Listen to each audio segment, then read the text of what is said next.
Back again for another video.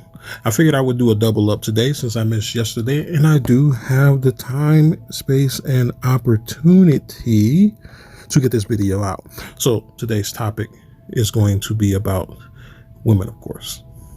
But this time I want to talk about it in a lens that men tend to see women through. We tend to believe that women are these ever-changing things, that the way women are is that they haven't been this way before, and this is very new, and this is something that is new to our generation or to our culture or whatever. I'm here to tell you that this is not true. Now, the preface. How we view this world as men. We view things as category. Most things is not very changeable. You know, we always will view a leaf as a leaf. We always will view the sky as the sky. You know, men, we are very hard set into defining things and leaving them as the definition of what they were defined as initially. But as we know, things do change and we do redefine things. But this is a rare occurrence a lot of times. Not socially, but as far as, you know, the sciences goes, as far as tangible reality, you know, as far as a lot of philosophies, these things are pretty much set in stone for us.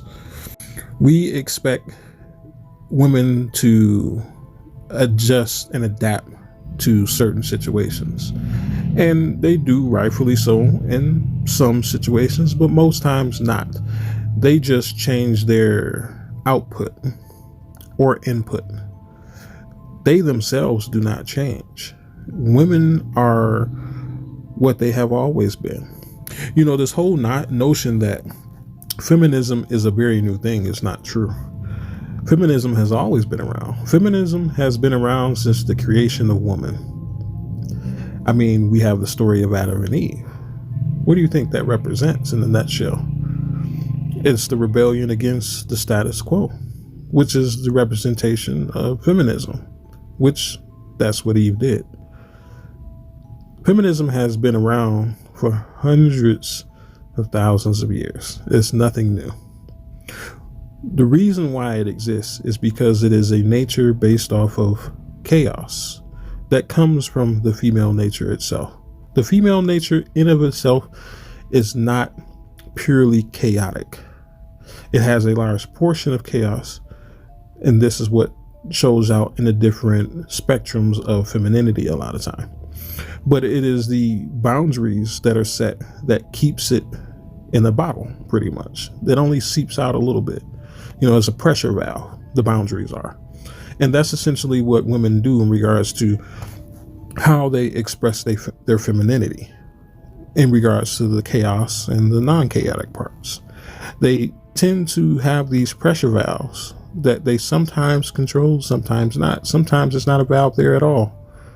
The non-ability to be able to control femininity is what this current and very recent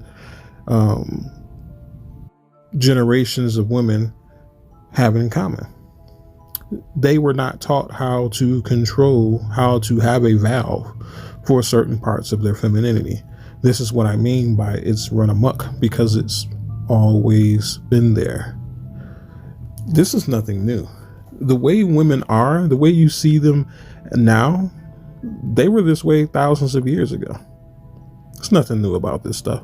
It's just that the culture, the laws, the boundaries were different then. It is not the woman who generates the boundaries for herself. It is the container that she is in. Remember, femininity is intangible. Femininity is almost like a gas. You know, we can't see oxygen readily. Under a microscope, we can. Very nice one. Very expensive one, we can.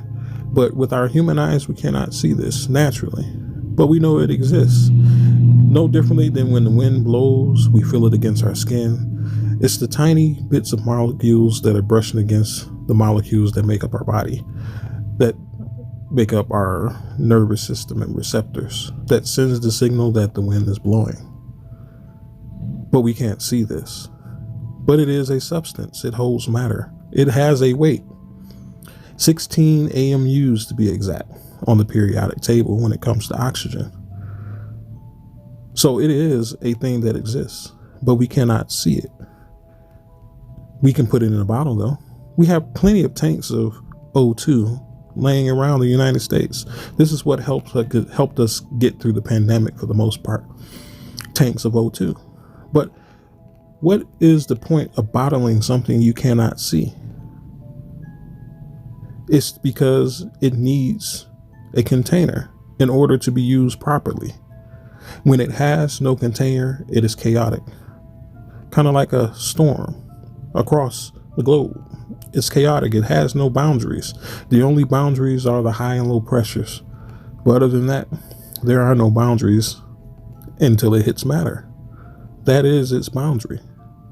When it's piddled out and it has no more steam behind it because it's reached past this threshold, this boundary, that's what controls it. But it is what it is. It's always been there. Thunderstorms and cyclones are nothing new. They've been around since the dawn of the earth itself. Those bits of O2 and those molecules of H2O, water, can run amok if they don't have a container. In a container, they're just fine. You put O2 in a container, it doesn't have any chaos to it. You put water in a container, there is no chaos to it. But when it's left outside of the container, left to its own devices and wills, it can run chaotic, given a large enough area. If the container is large enough, it can gain momentum to become chaotic. But so long as it's in that little bottle, it remains in a state that is useful. And this is the same for the intangible femininity.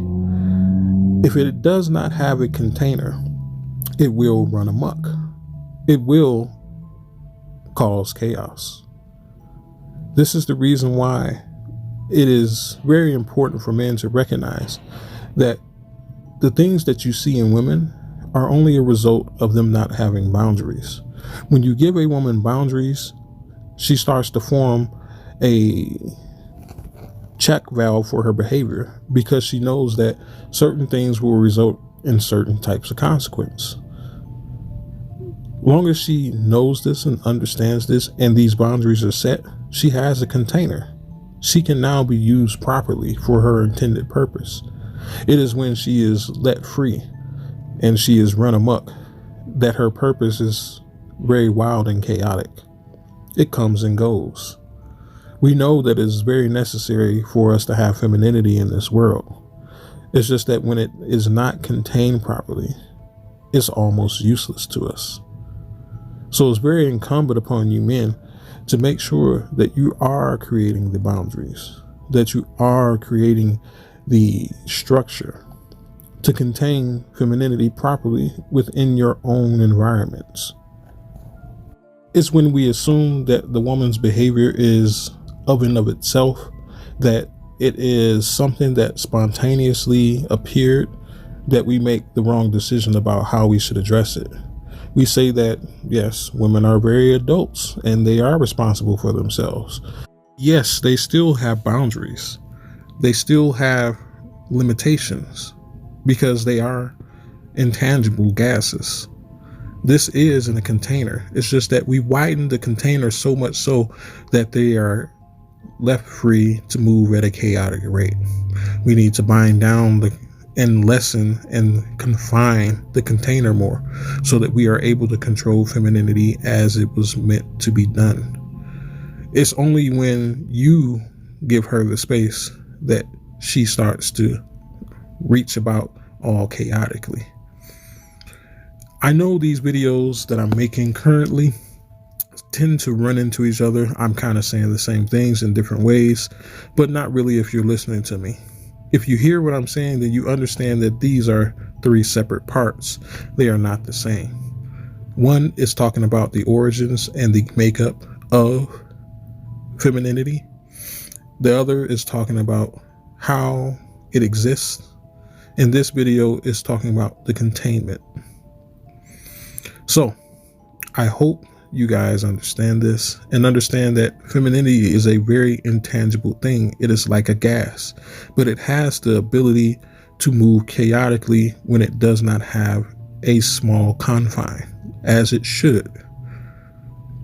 So it is up to you to make sure that you are housing femininity correctly. Otherwise, it will rain chaotic on your life. Men, we are the glass bottle. We are the structure. We are the ones who shapes ourselves in order to house femininity correctly. But anyways, like, comment, and share. This has been the Wolf in Beta Clothes. May you have a good day. And peace be with you.